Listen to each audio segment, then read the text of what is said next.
اکثر لوگ نماز میں سجدہ سہو کے بہت سے احکامات سے ناواقف ہوتے ہیں. کچھ لوگ اس جگہ سجدہ سہو چھوڑ دیتے ہیں جہاں وہ واجب ہوتا ہے، اور کچھ لوگ وہاں سجدہ سہو کرتے ہیں جہاں نہیں کرنا ہوتا. کچھ لوگ نماز میں سلام پھیرنے سے پہلے سجدہ سہو کر لیتے ہیں، اگرچہ اس کا موقع سلام پھیرنے کے بعد کا ہو. یعنی سجدہ سہو سلام سے پہلے بھی ہوتا ہے اور سلام سے بعد بھی. کچھ لوگ سلام پھیرنے کے بعد سجدہ سہو کرتے ہیں، اگرچہ اس کا موقع سلام پھیرنے سے پہلے کا ہو.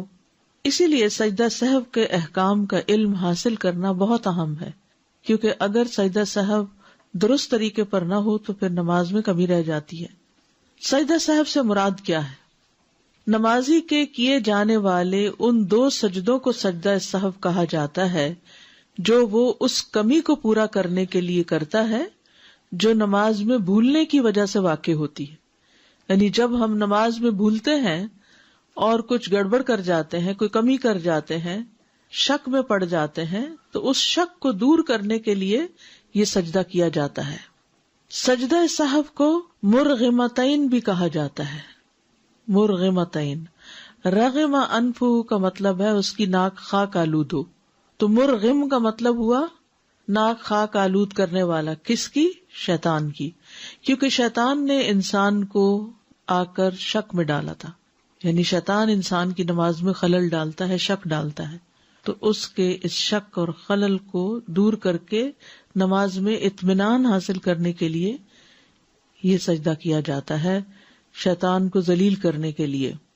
ابن عباس رضی اللہ عنہما سے مروی ہے کہ نبی صلی اللہ علیہ وسلم نے سجدہ سہو کا نام مرغمتین، شیطان کو ذلیل و خوار کرنے والی 2 چیزیں رکھا ہے، کیونکہ 2 سجدے ہوتے ہیں نا. سجدہ سہو کا حکم.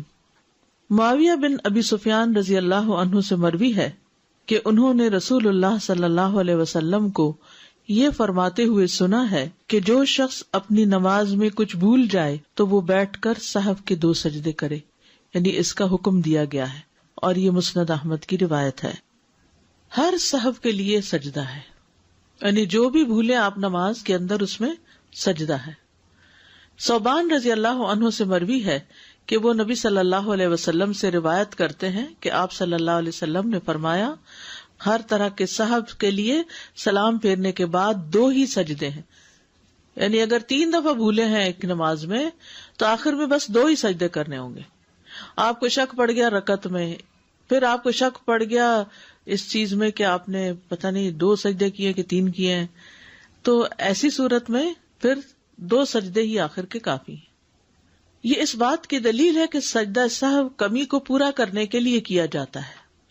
اس میں اس بات کی دلیل بھی ہے کہ اگر نماز مکمل پڑھی گئی ہو تو یہ سجدے شیطان کو ذلیل کرنے کے لیے کیے جاتے ہیں، جیسا کہ وارد ہوا. یعنی صرف شک ہی ہوا، حالانکہ آپ کی ہر چیز بالکل ٹھیک تھی تو بھی ٹھیک ہے، آپ تسلی کے ساتھ سجدے کر لیں تاکہ آپ کے اندر کی خلش دور ہو جائے. لیکن اگر کمی کی گئی ہو تو یہ کمی پوری کرنے کے لیے کیے جاتے ہیں. لیکن سجدہ سہو صرف اس صورت میں ہوتا ہے جب نماز میں شک زیادتی یا کمی کی وجہ سے ہو. سنن یعنی مستحبات کی کمی کو پورا کرنے کے لیے سجدہ سہو نہیں کیا جاتا، جیسا کہ جہری قرات والی نماز دھیمی آواز میں پڑھ لینا، یا سری نمازوں میں اونچی قرات کرنا، یا دعائے استفتاح بھول جانا، تو اس پہ سجدہ سہو نہیں ہے. ٹھیک ہے، یعنی مستحبات جو ہے نماز کے، ان میں اگر کوئی کمی ہو جائے تو سجدہ سہو نہیں. مثلا امام نے جہری نماز پڑھانی تھی تو وہ چپکے سے نماز پڑھا گیا، یہ کچھ حصہ. کئی دفعہ ایسا ہوتا ہے نا، آپ نے بھی کبھی جماعت کرائی ہوگی کہ آپ اپنی ہی سورت فاتحہ شروع کر دیتے ہیں اور پیچھے لوگ بھی کھڑے ہیں، تو اب آپ کو خیال آتا ہے کہ اوہ میں تو اونچا پڑھنا تھا، تو اب آپ کو جہاں ہی خیال آیا وہاں سے ہی آپ نے بلند آواز میں پڑھنا شروع کر دیا. شروع سے دوبارہ نہیں سب کچھ کرنے کی ضرورت، اور آخر میں سجدہ سہو کی بھی ضرورت نہیں ہے. ٹھیک ہے. اسی طرح اگر آپ نے دعائے استفتاح نہیں پڑھی تو کوئی بات نہیں، سجدہ سہو کی ضرورت نہیں ہے اس میں. کب ہوتا ہے سجدہ سہو؟ جب نماز میں کوئی کمی ہو یا زیادتی واقع ہوئی ہو. ٹھیک ہے. سجدہ سہو کا فائدہ. ابو سعید خدری سے روایت ہے، انہوں نے کہا کہ رسول اللہ صلی اللہ علیہ وسلم نے فرمایا ہے کہ جب تم میں سے کسی کو اپنی نماز میں شک ہو جائے اور معلوم نہ ہو کہ اس نے کتنی رکعات پڑھی ہیں، 3 یا 4، تو شک کو چھوڑ کر اور جتنی رکعات کا یقین ہو اس کے مطابق نماز پڑھے.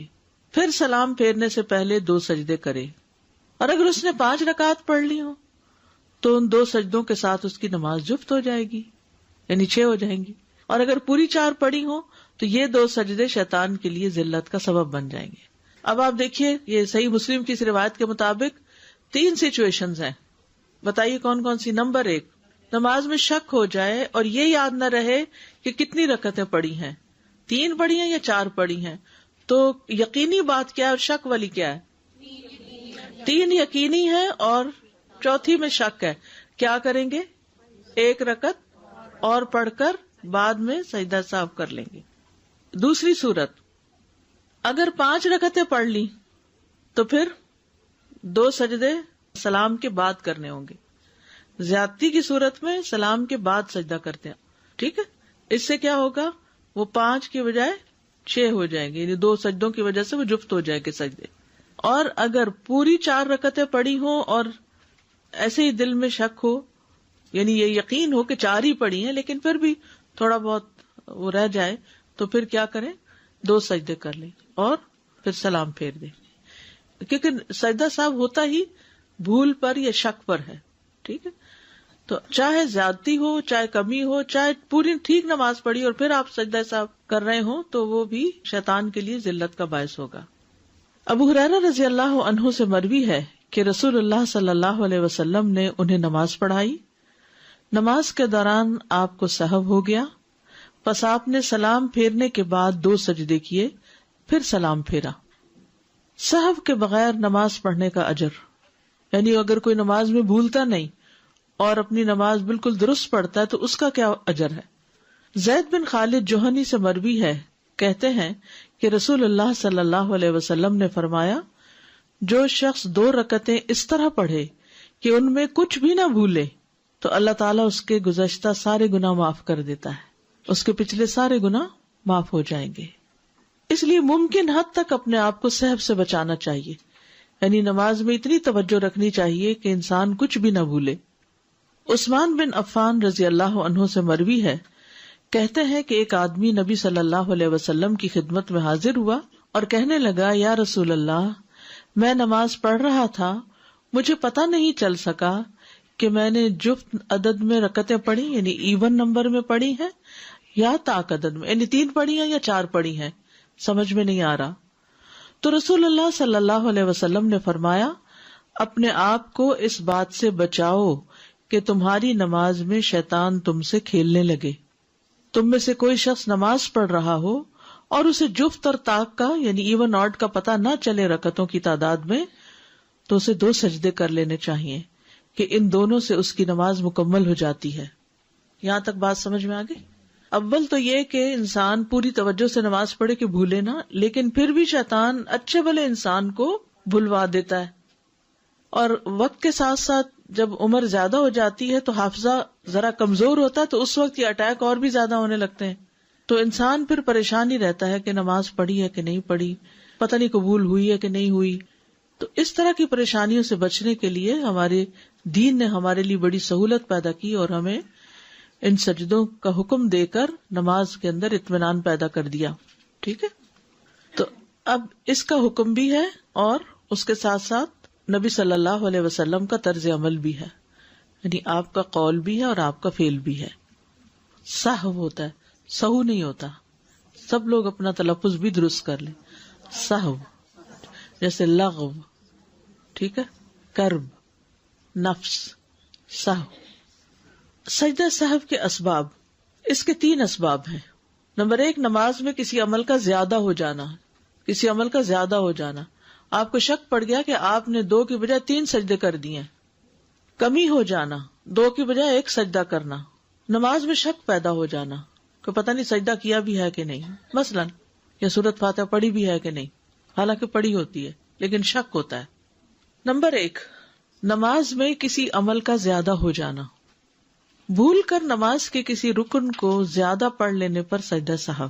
اگر نمازی اپنی نماز میں قیام، قعدہ، رکوع یا سجدہ، یہ دیکھ لیجیے ذرا دوبارہ، قیام، قعدہ، قعدہ کیا ہوتا ہے؟ بیچ میں تشہد پڑھنا، رکوع ذہن میں آ رہا ہے؟ رکوع سوچتے جائیے، ذرا امیجن کریے ساتھ کہ آپ جیسے نماز میں ہیں اور یہ چیزیں ہو رہی، یا سجدہ جان بوجھ کر زائد کر دے گا تو اس کی نماز باطل ہو جائے گی. جان بوجھ کے اگر 2 کی بجائے 3 سجدے کیے یا 1 کی بجائے 2 رکوع کیے تو پھر کیا ہوگا؟ نماز باطل. لیکن اگر وہ بھول جائے اور اسے یاد نہ رہے کہ اس سے نماز میں زیادتی واقع ہو گئی ہے، یہاں تک کہ وہ اپنی نماز سے فارغ ہو چکا، اس وقت اس کو یاد آیا کہ اوہ میں نے تو 3 سجدے کر دیے تھے، اس صورت میں اسے صرف سجدہ سہو کرنا ہوگا اور اس کی نماز صحیح ہوگی. اتنی بات ابھی سمجھے، یہ والی بات سمجھ آ گئی؟ کیونکہ یہ ساری بلڈ اپ ہوگی، پھر جا کے پوری بات آپ کو سمجھ آئے گی. خلاصہ یہ ہے کہ نماز کا کوئی رکن جان بوجھ کے زیادہ پڑھنے سے کیا ہوگا؟ نماز باطل. اور اگر بھول کے زیادہ کر لیا تو سجدہ سہو کافی ہوگا.